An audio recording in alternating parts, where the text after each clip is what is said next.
안녕하십니까. 나범오행합은 익사로 물고기밥이 된다는 내용을 한번 살펴보도록 하겠습니다. 지금 살펴보고 있는 것은 전투복강형충 파합편입니다. 삼명통 해독 3권 305페이지에 있는 것인데, 경충 파합에서는 주로 나범오행의 관계를 이야기한 것입니다. 사주를 보면 이모, 기유, 기사, 임신이 되는데 지지에 신사유가 있어요. 신은 금의 걸록지, 사는 금의 생지, 유는 금의 왕지가 되죠. 그래서 나범오행 금, 시지에 있는 나범오행 금이 굉장히 강하죠. 그러면은 연지에 있는 것은 화잖아요. 그리고 사화가 있고, 그러면 이 사주는 금과 화로 이루어진 사주가 되죠. 나범오행에는 화가 없어요. 목은 있어요. 이렇게.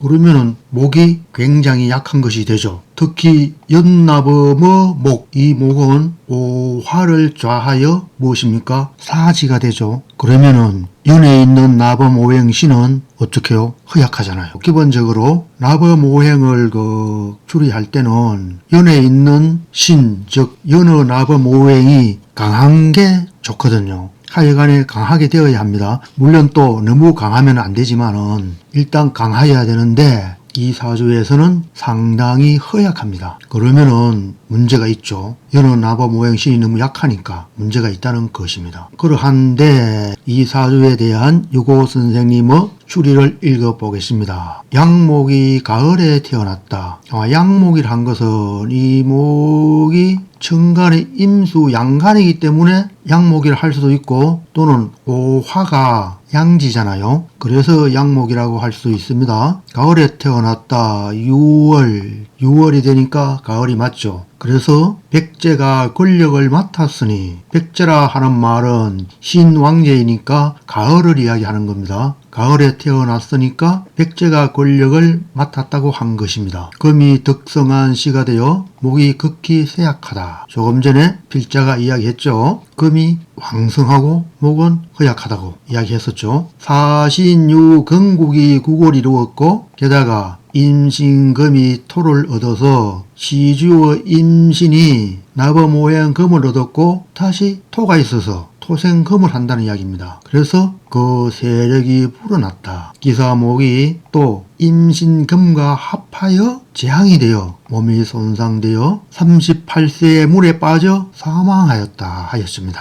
그래서 이 사주는 왕한 금기를 받은 나범오행 금이 시지에 있는데 신사합을함으로 인해서 육합이 됨으로 인해서, 그래서 물에 빠져서 고기밥이 된 사주라고 할 수가 있겠습니다. 삼합이나 육합이 꼭 연주와 합하지 않더라도 합은 흉하다고 한 것입니다. 그렇지만 비교적 연주와 합을 할 때 그 효력은 더 크다고도 할 수 있습니다. 38세를 추정해 보니까 경신년이 되었어요. 경신은 나범이 목이고, 경신은 정간과 지지가 금으로 이루어진 거죠. 그러면은 사주 원국에 이렇게 금이 강한데 다시 경신이 들어왔어요. 그러면은 사주 체상이 아주 심하게 편중되었죠. 어디로요? 금으로. 그렇게 되었으니 좋을 리가 없겠죠. 그리고 전투는 재앙이 있는 격이다. 이 말은 지지의 싸움이나 천간의 싸움을 이야기하는 것이 아니고 나범오행의 싸움을 이야기한 것입니다. 금목교전이 있는 거죠. 금목교전이 있어서 재앙이 된 격이라고 한 것입니다. 다음에 원거로 좋은 내용이 있는데 한번 살펴봅시다. 오행이 싸움을 만나면 주는 변동, 변화, 변경이 심하다. 지지에 각 12지지들이 춤을 하면은 그러할 때도 역시 변동, 변화, 변경이 심하죠. 이사를 한다든가, 아니면은 여행을 다닌다든가, 아니면은 직장을 옮긴다든가, 이런 변화, 변동, 변경이 심한 일이 발생하게 되는데, 역시 나범오행도 싸움을 만나면은 변동, 변화, 변경이 심하다고 하였습니다. 상대가 상충하면 곧 전쟁하고 싸움이 왕성하지 않으면 도리어 재해가 있다. 힘이 균등하면 모름지기 둘이 같이 오르는 것으로 본다. 이 말은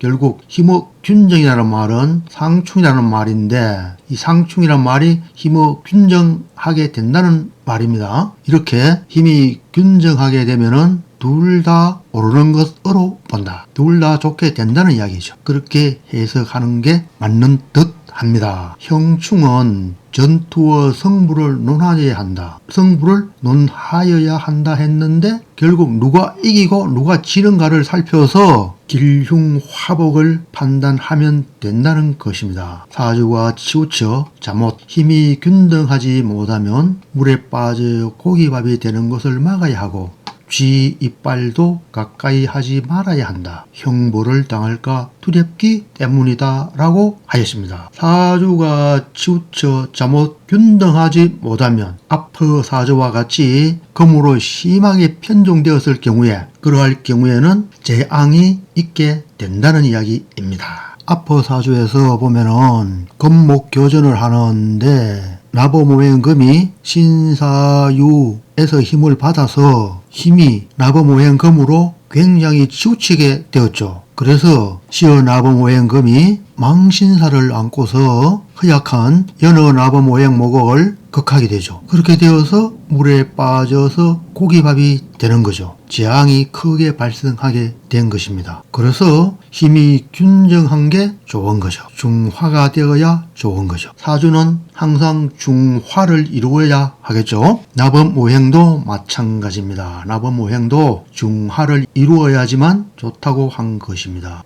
음양도 중화, 십성도 중화, 오행도 중화, 나범오행도 중화를 이루어야 복된 삶이 되는 것입니다. 이상으로 삼명통의 해독 3권 전투복화경충 파합에 있는 345페이지를 살펴보았습니다. 득도하세요. 감사합니다.